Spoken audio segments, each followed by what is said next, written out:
Assalamualaikum warahmatullahi wabarakatuh. Shalom dan salam sejahtera bagi kita semuanya. Selamat pagi kepada Ibu Sengaji Niken Hapsari MPD beserta teman-teman semuanya. Izinkan kami dari kelompok 1 ingin mempresentasikan hasil presentasi yang telah kami buat dalam bentuk salindia berupa PowerPoint, yang dimana kami akan mengangkat hasil penelitian kami, yaitu tentang hubungan antara teori, kritik, dan juga sejarah sastra. Namun sebelum kami melanjutkan ke materi selanjutnya, izinkan kami dari kelompok 1 atau saya mewakili teman-teman saya untuk memperkenalkan teman-teman saya di sini, yaitu yang pertama ada saya sendiri, yaitu ada Parlin Martua Sitonga dengan nomor NPM 2021 50495. Lalu ada Sylvia Zahra dengan nomor NPM 2021 50355. Lalu ada Muhammad Alfat Andrian dengan nomor NPM 2021 50347. Dan selanjutnya ada Nurin Tuasamu dengan nomor NPM 2021 50522. Apa sih teori sastra itu? Bahwa teori sastra ialah suatu cabang ilmu sastra yang mempelajari tentang prinsip-prinsip ataupun dasar hukum, lalu kategori, kriteria karya sastra yang membedakannya dengan yang bukan karya sastra.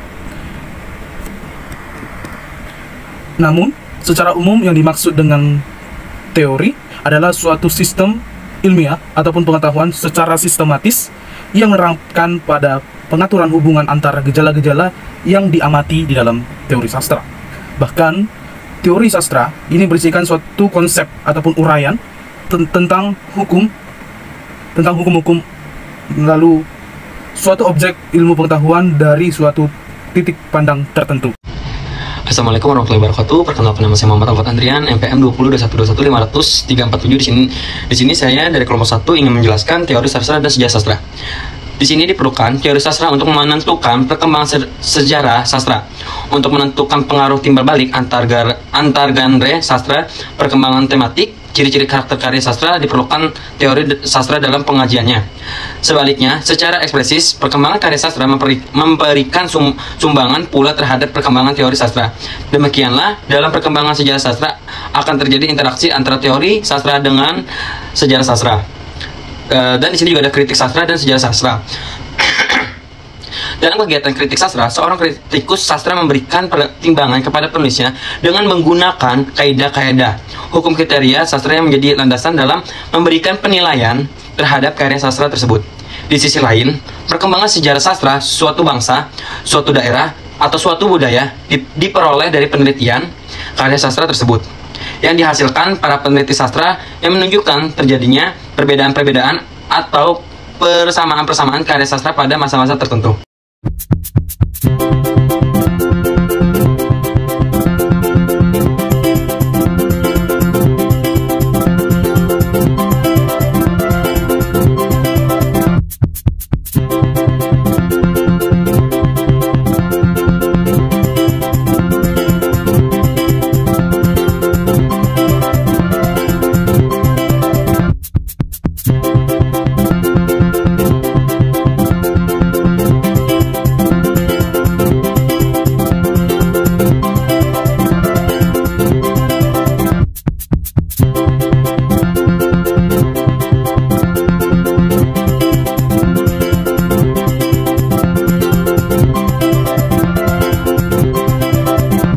Baik, selanjutnya saya akan menjelaskan tentang hubungan antara teori, kritik, dan sejarah sastra. Yang pertama itu ada hubungan teori sastra dengan kritik sastra, yang kedua hubungan teori sastra dengan sejarah sastra, dan yang ketiga hubungan kritik sastra dengan sejarah sastra. Baik, saya akan menjelaskan yang pertama yaitu teori sastra dan kritik sastra. Teori sastra adalah teori yang mempelajari kaidah-kaidah, hukum, kategori, kriteria yang menyangkut aspek-aspek dasar dalam teks sastra dan bagaimana teks tersebut berfungsi dalam masyarakat. Aspek-aspek dasar yang terdapat di dalam teks berupa intrinsik dan aspek ekstrinsik yang menyatu dalam membangun karya sastra menjadi suatu yang utuh. Aspek intrinsik karya sastra meliputi konvensi bahasa sebagai sarana sastra, konvensi budaya, dan konvensi sastra itu sendiri. Sedangkan aspek ekstrinsik berkaitan dengan hal-hal yang melatar belakangi timbulnya karya sastra seperti unsur budaya, aliran, psikologi, filsafat, agama, dan politik. Pada hakikatnya, teori sastra membahas secara rinci aspek-aspek yang terdapat di dalam karya sastra, baik konvensi bahasa yang meliputi makna, gaya, struktur, pilihan kata, maupun konvensi sastra yang meliputi tema, tokoh, penokohan, alur, latar, dan unsur lainnya yang membangun keutuhan sebuah karya sastra. Teori sastra memberikan gambaran keutuhan karya sastra dari berbagai segi yang membedakannya dengan karya non-sastra. Di sisi lain, kritik sastra merupakan ilmu yang mengkaji, menelaah, mengulas, memberi pertimbangan, memberi penilaian tentang keunggulan dan kelemahan atau kekurangan karya sastra. Kritikan diberikan untuk memberikan masukan kepada penulisnya tentang kondisi karya yang dihasilkannya dengan harapan akan menjadi bahan masukan baginya untuk perbaikan selanjutnya. Dengan kata lain, sasaran kritikus sastra adalah penulis atau penghasil karya sastra untuk memberikan pertimbangan atas karya sastra dari sudut keunggulan atau kelemahan karya sastra. Kritikus sastra tidak bersifat subjektif. Dia harus bekerja sesuai dengan konvensi bahasa dan konvensi sastra yang meliputi karya sastra. Dia bekerja berdasarkan atas teori sastra yang menjadi landasannya dalam memberikan penilaian terhadap karya sastra yang ditelitinya. Dalam hal ini, teori sastra merupakan sumber rujukan bagi kritikus sastra sehingga kritikan sastranya bermakna bagi penulisannya. Warahmatullahi wabarakatuh. Di sini saya akan menjelaskan tentang B. Kritik sastra. Menurut Ya Habib Yasin, kata kritik dalam kritik sastra bermakna pertimbangan baik buruknya suatu karya sastra. Pertimbangan kelemahan dan keunggulan karya sastra. Melalui kritik sastra, penulis akan mengembangkan dirinya menjadi penulis yang menyadari kelemahan dan sekaligus keunggulan dirinya dalam menghasilkan karya sastra. Yang kedua yaitu C. Sejarah sastra. Sejarah sastra bagian dari ilmu sastra yang mempelajari perkembangan sastra dari waktu ke waktu. Di dalamnya dipelajari ciri-ciri karya sastra pada masa tertentu. Para sastrawan yang mengisi area sastra, puncak-puncak karya sastra yang menghiasi dunia sastra, serta peristiwa-peristiwa yang terjadi di seputar masa sastra. Mungkin itu saja penjelasan dari saya. Assalamualaikum warahmatullahi wabarakatuh. Baik, teman-teman semuanya, kita akan masuk ataupun beralih ke poin terakhir, yaitu ke poin kesimpulan.